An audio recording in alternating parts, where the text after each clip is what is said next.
Deere all students,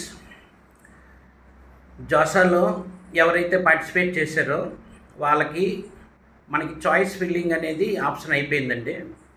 so ఇప్పుడు మీరు wait చేయవలసినటువంటి థింగ్ ఏంటంటే, మీరు రౌండ్స్ కోసం వెళ్ళాలండి. మనకి 6 రౌండ్స్ ఉంటాయి. ఈ 6 రౌండ్స్ కోసం మీరు వెయిట్ చేయాలి. అయితే ఈ రౌండ్స్లో మీకు ఒక ముఖ్యమైనటువంటి విషయాలు తెలుసుకోవాలండి. అవి ఏంటంటే, ఒకటి ఫ్లోట్ అండి, రెండవది స్లైడ్ అండి, మూడవది ఫ్రీజ్ అండి. ఈ 3 థింగ్స్ గురించి మీకు తెలియాలండి. మీకు ఫస్ట్ రౌండ్ అనౌన్స్మెంట్ జరిగిన తర్వాత మీరు చాలా ఇంపార్టెంట్ థింగ్స్ ఈ మూడింటి గురించి మీకు బాగా తెలియాలండి. సో ఇప్పుడు ఒక్కొక్క దాని గురించి నేను ఎక్స్ప్లెయిన్ చేస్తాను. మీకు కొద్దిగా బాగా క్లారిటీ ఉంటుంది, జాగ్రత్తగా వినండి. అదేంటంటే, ఒకటి ఫ్రీజ్ అండి. ఈ ఫ్రీజ్ అంటే ఏంటంటే, ఫర్ ఎగ్జాంపుల్ మీరు 1 to 100 ఆప్షన్స్ ఇచ్చారనుకోండి. చాయిస్ ఫిల్లింగ్ అనేది 1 to 100 ఆప్షన్స్ ఇచ్చారు. ఈ 1 to 100 ఆప్షన్స్ ఇచ్చినప్పుడు, ఫర్ ఎగ్జాంపుల్ మీరు ఏదో ఒక బ్రాంచ్ అని తీసుకున్నారండి. మీకు ఇంట్రెస్ట్ వరంగల్ అనుకోండి.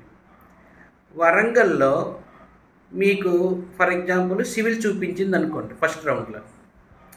ఒకవేళ మీకు సివిలే నాకు కావాలి, నేను కన్ఫామ్గా సివిలే తీసుకుంటాను, వరంగల్లో నాకు వచ్చింది కాబట్టి, వరంగల్లో ఏదైతే కావాలనుకుంటున్నానో నాకు అదే వచ్చింది కాబట్టి ఈ సీట్ కన్ఫర్మ్ చేసుకోవాలి అని అనుకుంటే, మీరు డెఫినెట్గా మీరు చేయవలసింది ఫ్రీజ్ అండి. సో ఫ్రీజ్ ఆప్షన్కి వెళ్ళిపోవలసిందే.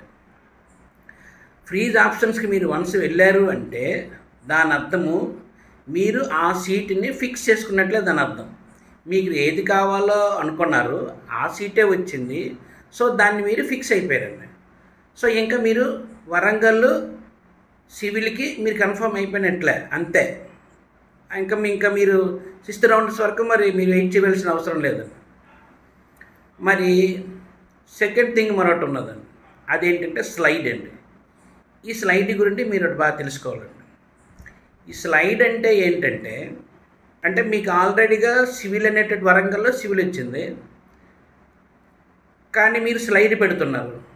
స్లైడ్ ఎప్పుడు పెట్టాలి అంటే, మీరు వరంగల్లోన సివిల్ కన్నా ద బెటర్ ఆప్షన్ మీకు కావాలనుకుంటున్నారు అంటే, మీరు డెఫినెట్గా అందులో మీరు చాయిస్ ఫిల్లింగ్లో డెఫినెట్గా వరంగల్లో బెటర్ ఆప్షన్స్ అంటే లైక్ మీకు ఏంటి, మ్యాథమెటిక్స్, కంప్యూటింగ్ కానీ, లేదా ఎలక్ట్రానిక్స్ కానీ, సిఎస్సి కానీ, దీని ముందు మీరు పెట్టి ఉంటే, డెఫినెట్గా పెట్టి ఉండాలండి.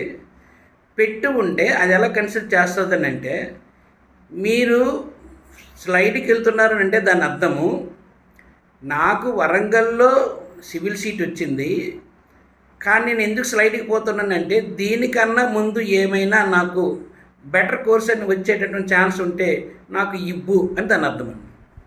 సో అప్పుడు మీరు స్లైడ్కి వెళ్ళిపోవాలి. మరి ఫ్లోట్ అంటే ఏంటంటే, మీరు 1 to 100 ఆప్షన్స్ ఇచ్చారండి. మీకు వరంగల్లో సివిల్ వచ్చింది అనుకోండి. ఫర్ ఎగ్జాంపుల్ సివిల్ ఏదో వచ్చింది అనుకుందాం. నాకు ఈ సివిల్ కాదు, నాకు 100 కన్నా ముందు నేను పెట్టినటువంటి ఆప్షన్స్లో ద బెటర్ వస్తే నేను చూజ్ చేసుకుంటాను అని దాని మీనింగ్ అండి. అంటే మీకు సివిల్ వచ్చింది, కానీ దాని ముందు ఏమొచ్చి అన్ని ఎన్ఐటీలు, మీరు ఐఐటీలు మీరు ముందు పెట్టుకున్నారు. బెటర్ అంటే ఈసీ కానీ, లేదంటే సిఎస్సి కానీ, లేదా మ్యాథమెటిక్స్, కంప్యూటింగ్ కానీ, లేదా ట్రిపుల్ ఈ కానీ ఇవి పెట్టారు. ఈ బెటర్ పెట్టినటువంటి ఏదైనా వస్తే నేను వెళ్తాను అని దాని మీనింగ్ అండి. That is nothing but float అండి. సో మీరు ఏదో ఒకటి కన్ఫర్మ్ చేసుకోవాలండి. ఏదో కన్ఫర్మ్ చేశారంటే, మీరు ఫ్లోట్ అనేటువంటి ఆప్షన్ ఎంచుకున్నారు అనుకోండి. మీ ఫ్లోట్ అనే మీరు ఆప్షన్ ఎంచుకుంటే మీ సీట్ అనేది ఈ సీట్ ఇలాగ ఉంటుందండి. ఏది, వరంగల్ సివిల్ అనేటువంటి సీట్ ఉంటుంది. దాని ముందు ఉండేటటువంటి బెటర్ ఆప్షన్స్ ఏమైనా వచ్చాయి అంటే సెకండ్ రౌండ్ వరకు వెయిట్ చేస్తే మళ్ళీ బెటర్ ఒకవేళ వస్తే మీకు బెటర్గా చూపిస్తుందండి. ఓకేనా? సో అది ఫ్లోట్ మీనింగ్ అండి. సో దాని మీనింగ్ అంటే, ఫ్రీజ్ అంటే ఏంటి, నువ్వు సీటు ఫిక్స్ అయిపోయినట్లే. స్లైడు అంటే దాని మీనింగ్ ఏంటంటే, నేను ఈ సీటు కన్నా ఈ కాలేజీలో బెటర్ ఆప్షన్స్ కొన్ని పెట్టుకున్నాను, అవి నాకు ఒకవేళ వస్తే ఇవ్వు అని దాని అర్థం. ఫ్లోట్ అంటే ఏంటంటే, నీకు వరంగల్లో సివిల్ సీట్ వచ్చింది, కానీ నాకు అంతకన్నా బెటర్ సీట్స్ ముందు నేను పెట్టాను, అందులో ఏదో బెటర్ వస్తే నేను వెళ్తాను అని దాని అర్థం. సో మీరు బెటర్ వెళ్తారంటే డెఫినెట్గా ఫ్లోట్ని మీరు మార్కింగ్ చేయాలండి. మార్కింగ్ చేస్తేనే మీరు నెక్స్ట్ ఆ ఫ్లోట్లో ఉంటేనే బెటర్ ఏమైనా వస్తే అది చూపిస్తుంది. సో ఈ స్టెప్స్ మాత్రం జాగ్రత్తగా ఫాలో అవ్వండి. మిగతా కంప్లీట్ ఇన్ఫర్మేషన్ కోసం మీరు ఏం చేస్తారంటే మన ఛానల్ని సబ్స్క్రైబ్ చేసుకోండి. నేను ప్రతి అప్డేట్ జాసా కౌన్సిలింగ్ సంబంధించి ప్రతి అప్డేట్ ఇస్తాను. ఓకేనా? Thank you. లైక్ చేయండి, సబ్స్క్రైబ్ చేయండి.